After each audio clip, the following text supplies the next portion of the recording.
1947 से पहले चूँकि हम सब एक थे, इंडिया हो, बांग्लादेश हो, पाकिस्तान हो, उसके बाद बंटवारा हुआ, कई देश सब अलग बने, लेकिन कुछ चीज़ें आज भी बड़ी कॉमन हैं। जैसे अपने देश में पहले क्राइम करो, क्रिमिनल बनो, फिर पॉलिटिक्स में शामिल हो जाओ, पॉलिटिशियन का दामन थाम लो और अपना जुर्म करते रहो। हमारे जैसे अंडरवर्ल्ड की कहानी हो, या फिर पॉलिटिशियन की कहानी हो, या क्रिमिनल से पॉलिटिशियन बने उनकी कहानी हो, सीरियल किलर की कहानी हो, क्रिमिनल को कैसे प्रोटेक्शन मिलता है पॉलिटिक्स में उसकी कहानी हो, तो ये सारी चीज़ें लगभग बहुत कुछ आज भी मिलती हैं। आज की कहानी बांग्लादेश के शायद अब तक के सबसे बड़े सीरियल किलर की कहानी है। एक ऐसा सीरियल किलर जिसकी कहानी बिल्कुल फिल्मी है, लेकिन वो जैसे जैसे बड़ा और खूंखार बनता गया, अलग अलग राजनीतिक पार्टियों ने, पॉलिटिकल पार्टी ने उसे सहारा दिया अपने अपने फ़ायदे के लिए, वोट के लिए। लेकिन फिर वो इतना खूंखार हो गया कि एक रोज़ पॉलिटिकल पार्टी को उससे अपना दामन छुड़ाना पड़ा, पुलिस को कहना पड़ा कि इसे रोको, इसे पकड़ो, और फिर मुकदमा चलाना पड़ा। ये उस सीरियल किलर की कहानी है जिसने जुर्म की दुनिया में जब कदम रखा तो उसका एक दोस्त हुआ करता था।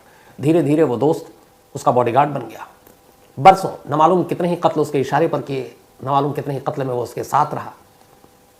लेकिन फिर एक रोज़ जब वक्त आया तो वही दोस्त, उसका जो सबसे बड़ा राजदार था, उसने अपना मुंह खोला और पुलिस को उसकी सारी कहानी सुना डाली। जब पुलिस ने उसकी कहानी सुनी, उनकी भी आंखें फटी की फटी रह गई। इसके बाद उसे गिरफ्तार करने का हुक्म ऊपर से आया, छापे पड़े, सबूत मिले, और फिर कैसे उसे फांसी के तख्ते तक ले जाया गया। ये पूरी कहानी है बांग्लादेश के अब तक के सबसे बड़े सीरियल किलर इरशाद सिकदर की। इरशाद सिकदर जो बांग्लादेश के एक जगह है खुलना, वहाँ पे खुलना बल्कि इसका नाम है, वहाँ का रहने वाला। इसके पिता या वालिद बंदे मियाँ, छोटे मोटे एक मजदूर, गरीबी में पला बढ़ा। माँ जब ये छोटा था तभी माँ की मौत हो गई। पैसे नहीं थे इलाज के लिए, इंजेक्शन खरीदने के लिए, और उसे लगा कि शायद इस गरीबी और मजबूरी ने उसकी माँ को उससे छीन लिया। इसी के बाद उसने पैसे कमाने का सोचा, जो कई फिल्मों में हमने देखा है। फिर इसने छोटी मोटी नौकरी की, कभी ठेला लगाया, कभी कुछ और किया, मजदूरी की, रेलवे पे जाकर रेलवे स्टेशन पे काम किया। फिर धीरे धीरे लगा कि इतने पैसे तो आ नहीं रहे। इसके बाद इसने कुछ लड़कों का एक गैंग बनाया, और ये गैंग बनाकर अब जिस रेलवे स्टेशन पे कभी ये मजदूरी या छोटे मोटे काम किया करता था, उसने कहा वहाँ के मुसाफिरों को लूटते हैं, और फिर अब मुसाफिरों को लूटना शुरू किया। पहली बार इसने मुसाफिरों से उनके गहने और पैसे लूटने शुरू किए। धीरे धीरे अच्छे खासे अब कमाई होने लगी।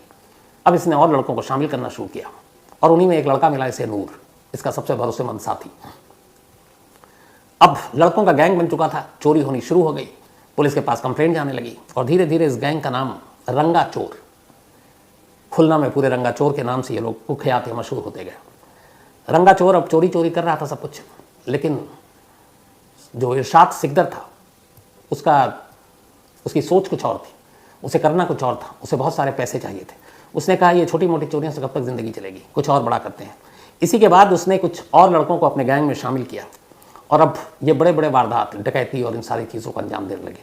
और अब रंगा चोर, उसे लगा कि चोर का ये जो टाइटल है बड़ा छोटा होता है। उसने एक नया गैंग बनाया और उस गैंग का नाम रखा रमाडा बहिनी। अब रमाडा बहिनी गैंग, और इस गैंग का सरदार इरशाद सिकदर। अब धीरे धीरे ये लूटपाट के साथ ही कत्ल भी करने लगे, कुछ टेररिज्म की एक्टिविटी में भी शामिल हो गए। अब पैसे भी हो गए थे, गैंग भी बड़ा हो गया। इसके बाद इन्होंने अब रेलवे स्टेशन और उस इलाके को छोड़ा, अब शहर के अलग अलग हिस्सों में क्राइम करने लगे। और फिर धीरे धीरे उस शहर का एक बहुत ही ख़ास हिस्सा था घाट, नदी किनारे। अब बांग्लादेश खुलना का ये घाट, पानी, मछलियों का कारोबार वहाँ काफ़ी बढ़ा। तो धीरे धीरे इसके लोगों ने, दबंग लोगों ने, उस घाट के ज़्यादातर हिस्से पर अपना कब्जा कर लिया। अब उस घाट पर जो भी जहाज़ या जो भी मछली पकड़ने जाता, जो भी चीज़ें करता, वो बिना इरशाद सिकदर की इजाज़त के नहीं होता। एक तरह से जैसे मुंबई में अपने डॉग का किंग या हाजी मस्तान इन लोगों ने शुरू किया, वैसे ही अब इरशाद सिकदर ने खुलना के इस घाट पर अपना कब्जा करके, और अब वो और ज़्यादा बड़े बड़े क्राइम और ये सारी चीज़ें करने लगा। जो लोग उसकी बात नहीं मानते उसे वो ठिकाने लगा देता। कहते हैं कि इस दौरान में अब तक वो कई कत्ल कर चुका था, लेकिन अभी तक किसी की नज़र उस पर नहीं थी। फिर धीरे धीरे उसको वही लगा कि अब क्राइम तो हो गया, चलो पॉलिटिक्स भी ज्वाइन करते हैं, पॉलिटिकल पार्टी ज्वाइन करते हैं। अब उसने अलग अलग पार्टियों को ज्वाइन करना शुरू किया। पहले उसने एक जातीय पार्टी ज्वाइन किया, फिर उसने बांग्लादेश नेशनल पार्टी ज्वाइन किया, फिर उसने अवामी लीग भी ज्वाइन किया। लेकिन जब इसने शुरू में जातीय पार्टी ज्वाइन किया, उसके बाद वहाँ एक वार्ड का ही कमिश्नर भी बना, 2 बार लगातार चुनाव जीता। अब क्राइम के साथ साथ एक राजनीतिक आसरा या सहारा भी इसे मिल चुका था। लेकिन बहुत सारे दुश्मन हो चुके थे। लाशें अब तक नदी में ही फेंक रहा था। उसे लगा कि जिस तरह से कत्ल कर रहे हैं, लोगों की लाशें फेंक रहे हैं, तो कभी न कभी शायद ये चीज़ें खुल जाएंगी। लेकिन लाशें फेंकने का तरीका था, वो एक जिंदा इंसान को किसी बोरी में बांध देता, उसमें सीमेंट भर देता और उसका सिर्फ सर का हिस्सा खुला छोड़ता और शिप पे या बोट पे जाता और बीच नदी में छोड़ देता। हाथ पैर सब बंद, धीरे धीरे वो पानी के अंदर डूबता जाता, अपने आप को बचा नहीं पाता और फिर डूबने से उसकी मौत हो जाती। और सीमेंट और बाकी चीज़ें होती, इसलिए लाश ऊपर भी नहीं आती। इस तरीके से उसने बहुत सारे कत्ल किए। अब धीरे धीरे उसका पूरा सिक्का जो है इस खुलना इलाके में, उसके नाम से लोग कांपने लगे। जो उस कह देता बस वही एक तरह से कानून होता। ऊपर से चूंकि वार्ड का कमिश्नर बन चुका था, ताकत और ज़्यादा।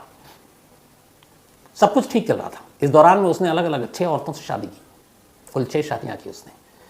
ये भी कि उसने बहुत सारी महिलाओं के साथ बलात्कार भी किया और बहुत सारी महिलाओं को जबरन अपने घर पर काम के लिए रखा, लेकिन उनका शोषण किया करता था। ये सब कुछ चलता रहा। धीरे धीरे वक्त बीतता रहा। पावरफुल था, वोट भी मिलता था, इसलिए कोई उसकी तरफ उंगली भी नहीं उठाता। छोटे मोटे जुर्म होते, पुलिस भी उसकी तरफ आंख नहीं उठाती और पुलिस को भी वो हफ्ता देता, जैसे अपने यहाँ सारे क्रिमिनल करते हैं। तो पुलिस भी उसके हर जुर्म को अनदेखा कर देती। सब कुछ अब तक ठीक चल रहा था। खूब सारे उसने पैसे कमा लिए थे, जिंदगी ऐश की थी, 6 बीवियाँ थी। लेकिन तभी 1996 में एक इंसिडेंट होता है, और होता यह है कि एक और पॉलिटिशियन जिनका नाम खालिद हुसैन, अच्छा खासा दबदबा, अच्छी खासी इमेज, कुछ ऐसे महकमे थे जिनके टेंडर को पास करने या टेंडर देने के लिए खालिद हुसैन की इजाज़त की ज़रूरत पड़ती थी। अब इरशाद सिकदर हर टेंडर और हर चीज़ में जबरन लेता, धमका कर लेता, जो नहीं मानते उन्हें मार डालता। यहाँ उसका पहली बार खालिद हुसैन के साथ आमना सामना होता है। एक टेंडर के लिए वो अप्लाई करता और खालिद हुसैन उसको उस टेंडर को गैर कानूनी तरीके से देने से साफ इनकार कर देते हैं। अब खालिद हुसैन इकबाल बल्कि इरशाद सिकदर के निशाने पर। दूसरी तरफ खालिद हुसैन का भी अपना एक जलवा, एक पॉलिटिशियन, बड़े नेता, और उसी अवामी लीग से जुड़े हुए खालिद हुसैन जिससे इरशाद सिकदर भी जुड़ा हुआ है। लेकिन एक टेंडर इन दोनों के रास्तों में एक तरह से रुकावट डाल देती। अब इरशाद सिकदर कहता है कि ये टेंडर दे नहीं रहा खालिद हुसैन और उसकी इज्जत की बात है, उससे बदला लेना है। एक रात वो नूर को लेकर, जो उसका बॉडीगार्ड, उसका पुराना दोस्त, वो सीधे खालिद हुसैन के घर पहुंचता है। नूर को ये लगा जो उसका बयान है कि शायद वो जाकर धमकाएगा कि टेंडर दे दो फिर वापस आ जाएंगे। लेकिन वहाँ घुसते ही इरशाद ने खालिद हुसैन पर हमला बोल दिया। इसके बाद लगभग वो बेहोश हो गया। उस बेहोशी के आलम में भी वो उसके सीने पर बैठा, खंजर निकाला, उसके जिस्म की सारी हड्डियाँ तोड़ी, फिर तमाम खंजर उसके सीने में उतारे। उसे जब यकीन हो गया कि वो मर चुका है, फिर उसकी लाश को घसीटा और बाहर उसकी कार खड़ी थी, उस कार में ही खालिद हुसैन की लाश को डाली। फिर उस कार को खुद चलाया और कार को चलाते हुए उसी नदी किनारे ले गया जिस नदी में नामालूम उसने कितने कत्ल किए थे। ले जाने के बाद कार को लाश समेत उसने नदी में फेंक दिया ताकि ये लगे कि एक एक्सीडेंट है, और घर लौट आया। बाद में नदी से कार बरामद हुई, कार से खालिद हुसैन की लाश बरामद हुई। इलाके में लोगों में गुस्सा आया, खालिद हुसैन की अपनी एक पहचान थी। धीरे धीरे ये बात फैली कि इस कत्ल के पीछे इरशाद सिकदर का हाथ है और ये एक्सीडेंट नहीं है। अब जब ये हुआ तो लोगों का भी गुस्सा आया और अब दबी जुबान में लोग इरशाद के खिलाफ बोलने लगे। उधर अवामी लीग पार्टी जो सरकार में थी, उसे लगा कि इरशाद की वजह से उनकी पार्टी की इमेज खराब हो रही है। अवामी लीग ने इरशाद को अपनी पार्टी से एक्सपेल कर दिया, बाहर कर दिया। अब जब बाहर किया तो पॉलिटिकल ताकत जो है वो ख़त्म हो गई। और इसी दौरान में हुआ कि अब लोगों का गुस्सा और खालिद हुसैन के कत्ल की बात धीरे धीरे हर जुबान पर, और यही एक मौका था। अचानक नूर एक बड़े पॉलिटिशियन से कांटेक्ट करता है और कहता है कि मैं गवाह हूँ, खालिद हुसैन को उसी के बॉस इरशाद ने मारा है, और इसके अलावा उसने करीब 60 से ज़्यादा कत्ल किए, और मैं उन सारी चीज़ों की गवाही देने को तैयार हूँ। उस नेता से ये जब बात पहुँची तो टॉप पॉलिटिकल लीडरशिप तक पहुँची। ये हुआ कि ये बहुत ही खूंखार है। इसके बाद पहली बार खालिद हुसैन के कत्ल के करीब 5 महीने बाद वहाँ की सरकार ने पुलिस को हुक्म दिया कि आप जाओ और इरशाद सिकदर को गिरफ्तार करो। गवाह एक सामने था, उसका अपना राजदार, अपना बॉडीगार्ड। पुलिस ने उसके बयान दर्ज किए नूर के। इसके बाद उसके घर पे छापा मारा और इसके बाद फिर इरशाद सिकदर की गिरफ्तारी हुई। ये कहानी का एक पार्ट था। अब नूर ने जो कहानी सुनाई, उसके बाद पुलिस उसी नदी किनारे एक आइस फैक्ट्री में पहुंची। जो मछलियों का कारोबार होता है या और भी बहुत सारी चीज़ें होती हैं, उसमें मछलियाँ ख़राब ना हो, सड़ ना जाए, तो कोल्ड स्टोरेज में या फिर आइस के साथ रखी जाती हैं। इससे खुलना इलाके में सबसे बड़ी आइस फैक्ट्री थी। और कई साल पहले मालूम था ये बात इरशाद को कि इस आइस फैक्ट्री की बहुत डिमांड है, आसपास के जितने भी बिजनेसमैन हैं वो सब आइस खरीदते हैं, आइस की यहाँ ज़रूरत होती है। उसने उस आइस फैक्ट्री के मालिक को पहले डराया धमकाया, फिर उसे भी मार डाला और जबरन इस आइस फैक्ट्री पर कब्जा कर लिया। 2 वजह थी इसकी। एक, अब उसने आइस फैक्ट्री पर कब्जा करने के बाद सीधे आइस का रेट डबल कर दिया और हर बिजनेसमैन, हर मछुआरे, सभी डीलर से ये कहा कि कहीं किसी और आइस फैक्ट्री से अगर किसी ने आइस खरीदी तो फिर वो अपना अंजाम भुगतेगा। इरशाद सिकदर के लोग खूंखार, उसके नाम से लोग खौफ खाते थे। किसी भी बिजनेसमैन, डीलर या मछुआरे की हिम्मत नहीं हुई और सब उसी आइस फैक्ट्री से अब आइस खरीदने लगे। एक तो उसका धंधा डबल हो गया। दूसरा, वो लाश बहाते बहाते थक चुका था, लोगों को पीटते पीटते थक चुका था। उसे एक टॉर्चर रूम चाहिए था जहां लोगों को बुलाकर मारे और फिर लाश भी ठिकाने लगाए। इसके लिए आइस फैक्ट्री सबसे सही जगह थी। उसने इस आइस फैक्ट्री को इसी ध्यान में रखकर खरीदा था। अब वो अपने सारे दुश्मनों को आइस फैक्ट्री में लाता, बर्फ़ पर लिटाकर उनको टॉर्चर करता और फिर कईयों को तो उसने उसी बर्फ़ के साथ मतलब कत्ल किया। कई बार लाशें महीनों तक उस आइस फैक्ट्री में पड़ी रहीं, ख़राब भी नहीं हुई और फिर बाद में उन्हें नदी में फेंक देता। तो जब नूर ने एक एक करके कत्ल का खुलासा किया तो खुद पुलिस चौंक उठी। नूर ने बताया कि उसने जब पहला कत्ल किया था तब उसे पहली बार कुछ अजीब लगा था इरशाद सिकदर को। वो नहाया लेकिन फिर भी उसे अजीब लगा। उसने कहा मुझे कुछ अजीब लग रहा है क्योंकि उसने मारा था, बहुत सारे खून रिसे थे, उसके जिस्म में कपड़े पर भी खून आए थे। उसके बाद उसने दूध से अपने आप को नहलाया ताकि वो खून के छींटे या वो जो सारी चीज़ें हैं वो उसके जिस्म से दूर हो जाएं। और जब दूध से नहाया वो, उसके बाद उसने कहा मैं ठीक महसूस कर रहा हूँ। कहते हैं इसके बाद उसने जितने कत्ल किए, इसके बाद हर कत्ल के बाद वो दूध से ही नहाता था और उसके आसपास इर्द गिर्द या घर वाले जब भी उसको देखते कि इरशाद सिकदर आज दूध से नहा रहा है तो लोग बिना लाश देखे हुए समझ जाते कि आज ये किसी न किसी का खून करके आ रहा है। पहले कत्ल से लेकर आखिरी कत्ल तक हर कत्ल के बाद वो दूध से नहाया। जब ये सारी चीज़ें हुई, उस आइस फैक्ट्री में पुलिस की टीम ने छापा मारा। वहाँ बहुत से ऐसे जो जिन्हें मारे गए थे उनके कपड़े मिले, नदी की तलाशी ली, वहाँ से बहुत सारे कपड़े मिले, कुछ कंकाल मिले और ये सारी चीज़ें साबित हो गई कि उसने एक के बाद बहुत कत्ल किए। करीब 60 के आसपास तो नूर ने बताया, कुछ गिनती 40 तक जाती थी। इसके बाद उसे गिरफ्तार किया गया। गिरफ्तार करने के बाद अदालत में पेश किया गया, लेकिन अदालत में 18 ऐसे मामले थे जिसमें बरी बरी हो गया क्योंकि कोई सबूत, कोई गवाह, ये सब कोई वहाँ पे आया ही नहीं था।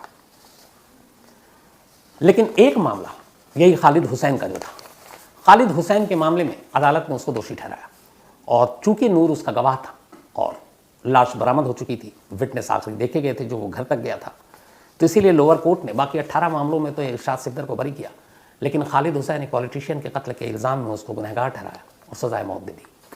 सजाए मौत दे दी। इसके बाद वो हाई कोर्ट में पहुंचा। हाई कोर्ट में बाकी के और मामले भी चल रहे थे जो कत्ल के थे, कुछ 30, 40, 50, 60, लेकिन 18 पुलिस ने सबूत जुटाए और वो हाई कोर्ट में पहुंच गया। इधर हाई कोर्ट पे जब पहुंचे तो वो मामला पेंडिंग था। जो फांसी की सजा हुई उसको हाई कोर्ट ने भी बहाल रखा। फिर इरशाद सिकदर सुप्रीम कोर्ट पहुंचा बांग्लादेश के और उसने कहा कि ये फांसी की सजा कम की जाए, लेकिन सुप्रीम कोर्ट ने भी इनकार कर दिया और सुप्रीम कोर्ट ने लोअर कोर्ट की उस फांसी की सजा को बरकरार रखा। उसके बाद वो प्रेसिडेंट के पास पहुंचा बांग्लादेश के, मर्सी, रहम की अपील की, लेकिन प्रेसिडेंट ने इरशाद सिकदर को रहम देने से मना कर दिया। इसके साथ ही वहाँ रास्ता बंद हो गया, उसकी ज़िंदगी की आखिरी उम्मीद खत्म हो गई। हाई कोर्ट में 18 केस पेंडिंग थे, लेकिन सुप्रीम कोर्ट ने खालिद हुसैन मर्डर केस में जब उसका रिजेक्ट किया और प्रेसिडेंट ने रिजेक्ट कर दिया तो फिर ये हो गया कि वो 18 केस का जो फैसला हो होता रहेगा, लेकिन खालिद हुसैन के मामले में चूंकि उसके तीनों लाइफ लाइन खत्म हो चुके हैं, लोअर कोर्ट से, हाई कोर्ट से, सुप्रीम कोर्ट से, उसके बाद प्रेसिडेंट से, इसलिए बाकी हाई कोर्ट के फैसले का इंतजार मत करो, इसको फांसी दे दो। और आखिरकार 10 मई 2004 की तारीख तय हुई उसको फांसी पर चढ़ाने की। कायदे से वो 9 मई की रात थी। फांसी का जो वक्त अदालत ने मुकर्रर किया था वो था रात 12:01 पर। तो 9 मई की रात, लेकिन शुरू हो जाएगी 10 मई की रात। जैसे ही 12:01 पर घड़ी पहुंचेगी, इरशाद को फांसी दे दी जाएगी। इसी खुलना डिस्ट्रिक्ट जेल में फांसी का पूरा इंतजाम किया गया। 8 तारीख की रात को जेलर, जो इस खुलना डिस्ट्रिक्ट जेल के जेलर थे, फरमान अली, उन्होंने रात 10 बजे यानी लगभग 26 घंटे पहले सेल में जाकर इरशाद को बताया कि तुम्हारी तमाम जो मौत की अर्जियां थी वो खारिज हैं और अब मौत का वक्त आ चुका है। 10 मई की रात 12:01 पर तुम्हें फांसी दी जाएगी। ये सुनकर वो लगभग गश खा गया था। इसके बाद उसे बताने के बाद कि ये कुछ करे नहीं, बाकायदा बहुत सारे गार्ड उसके सेल के पास लगातार खड़े किए गए ताकि हर वक्त वो उस पर नज़र रख सकें। उसे आखिरी ख्वाहिश पूछी गई तो उसने कहा कि मैं मेरे मौत के बाद मेरी लाश मेरे बड़े भाई और छोटी बहन को सौंप दी जाए। मिलने के लिए सुबह सुबह फिर अगले दिन खबर चूँकि फैमिली को दे दी गई। तो इरशाद की जो पहली बीवी थी 6 बीवी में से, खदीजा बेगम, वो कुछ रिश्तेदारों के साथ जेल पहुंचती हैं सुबह 9 मई 2004 की।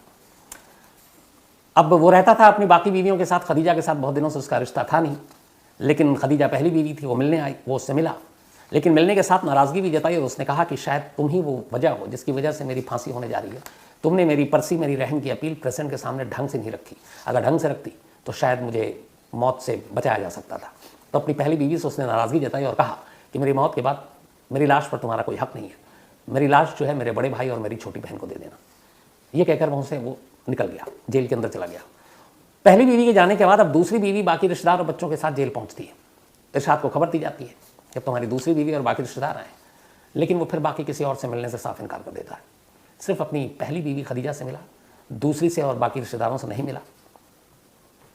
और पहली बीवी से उसने जब खदीजा आई थी तब उसने पूछा भी था कि क्या मुझे फांसी हो जाएगी, जो कि टाइम है 10 मई 12:01। तब खदीजा ने उससे ये झूठ कहा था कि नहीं, तुम्हारी फांसी रुक जाएगी, अभी हम लोग कोशिश कर रहे हैं। तब उसने कहा कि मुझे मालूम है कि मुझे फांसी हो जाएगी। जब मुझे जेलर ने बताया उस रात मुझे नींद नहीं आई, लेकिन जो थोड़ी बहुत मैं सो पाया, मैंने अपने पूरे फांसी में कैसे कैसे मुझे मौत आएगी वो मैंने ख्वाब में देखा था, और वो ख्वाब हकीकत में बदलेगा। ये उसने अपनी बीवी से कहा। पहली बीवी चली गई, बाकी किसी बीवी से उसने मुलाकात नहीं की, किसी और रिश्तेदार से मुलाकात नहीं की। इसके बाद 9 मई की रात आई, करीब 11:55 पर 9 मई 2004 को इरशाद को उसके सेल से निकालकर फांसी घर तक ले जाया गया। बाकायदा ढाका सेंट्रल जेल से उसे फांसी देने के लिए 3 जल्लाद को बुलाया गया था, पेशेवर। उनमें से एक का नाम था हफीजुद्दीन, एक का शाहजहां और एक का हैरिस मियाँ। ये तीनों वहाँ आए। 6 प्लाटून जेल के बाहर लगाया गया, क्योंकि वो एक बड़ा क्रिमिनल था, एक बड़ा सीरियल किलर था, तो कुछ गड़बड़ ना हो। 6 प्लाटून जेल के इर्द गिर्द, जेल के अंदर की सुरक्षा बेहद टाइट, 3 जल्लाद ताकि वो गलती ना हो, और उसके बाद उसे घसीटते हुए, क्योंकि वो चल नहीं पा रहा था, जो आखिरी विटनेस बता रहे हैं, और उसे फांसी के तख्ते तक लाया गया। सब कुछ लगभग 11:58 पर तैयार हो चुका था। उसके गले में फांसी का फंदा डाला जा चुका था, तख्ते पर खड़ा किया जा चुका था, लीवर जल्लाद के अब हाथ में था। बस इंतज़ार था घड़ी का कि 12:01 10 मई 2004 जैसे ही ये हो, लीवर खींच दिया जाए। और ठीक 10 मई 2004 12:01 पर जेलर के हुक्म पर जल्लाद ने लीवर खींचा, और अगले कुछ मिनट में ही इरशाद फांसी के तख्ते पर झूल गया। कुछ देर तक झूलता रहा, फिर अगली सुबह, क्योंकि उसके रिश्तेदार जो थे वो सब जेल के बाहर थे, 12:01 पर फांसी दी गई, लेकिन इसके बाद अगले 5-6 घंटे तक लाश जेल के अंदर थी। सुबह उसकी लाश को उसके बड़े भाई और उसकी बहन, जो उसने आखिरी ख्वाहिश जताई थी, उसको सौंप दी गई। उसके बाद वो उसको अपने पुश्तैनी इलाके में ले गए और वहाँ ले जाकर उसको दफना दिया। इसके बाद धीरे धीरे वक्त बीता, अपने पीछे वो बहुत बड़ी दौलत छोड़ गया था। आलीशान कोठी, घर, ढाका में घर, मल्टी स्टोरीज बिल्डिंग, बिजनेस, सोना, कैश। कहते हैं बाद में उसकी दौलत के लिए उसके अपने तमाम जो 6 बीवियाँ, बच्चे, वो लड़ पड़े, और ये लंबी लड़ाई चली। उनमें से एक बेटी उसकी, जो सबसे ज़्यादा सोशल मीडिया पर एक्टिव थी बाद में, और टिकटॉक उस ज़माने में तो बांग्लादेश में काफ़ी फेमस भी थी। 2022 में एक रात वो अपने अपार्टमेंट ढाका में उसकी लाश पंखे से झूलती मिली। बाद में उसकी माँ ने बताया कि उसका बॉयफ्रेंड से अपने झगड़ा हो गया था, और वो उस रात घर लौटी, अपना दरवाज़ा उसने बंद कर लिया अंदर से, और फिर पंखे से झूल गई थी। तो इश्क की वजह से वो उसने जान दे दी थी। बाप को फांसी हुई, बेटी ने फांसी लगाई। कहते हैं कि आज भी इरशाद सिकदर जैसा क्रिमिनल बांग्लादेश में, या ऐसा सीरियल किलर दूसरा कोई नहीं हुआ। और वहाँ के लोग ज़्यादातर जो मानते हैं इस बात को, यही कहते हैं कि एक सिस्टम का पैदा किया हुआ क्रिमिनल था। अगर पॉलिटिकल पार्टी इसको शुरू में शह नहीं देती तो शायद ये इतना बड़ा क्रिमिनल नहीं होता। बहुत सारे लोग उसके साथ ही नूर के बारे में भी बात करते हैं कि उसने अपने दोस्त से गद्दारी की, लेकिन बहुत सारे लोगों का कहना है कि नूर ही वो शख्स था शायद जिसकी वजह से इरशाद सिकदर को फांसी की सज़ा हुई, क्योंकि सारे सबूत, सारी गवाही उसने दी, वरना और कोई सामने नहीं आ रहा था। अगर नूर न होता तो शायद इरशाद को उसके किए की कभी सज़ा भी नहीं मिलती। तो ये थी कहानी बांग्लादेश के अब तक के सबसे बड़े सीरियल किलर और उसकी फांसी की।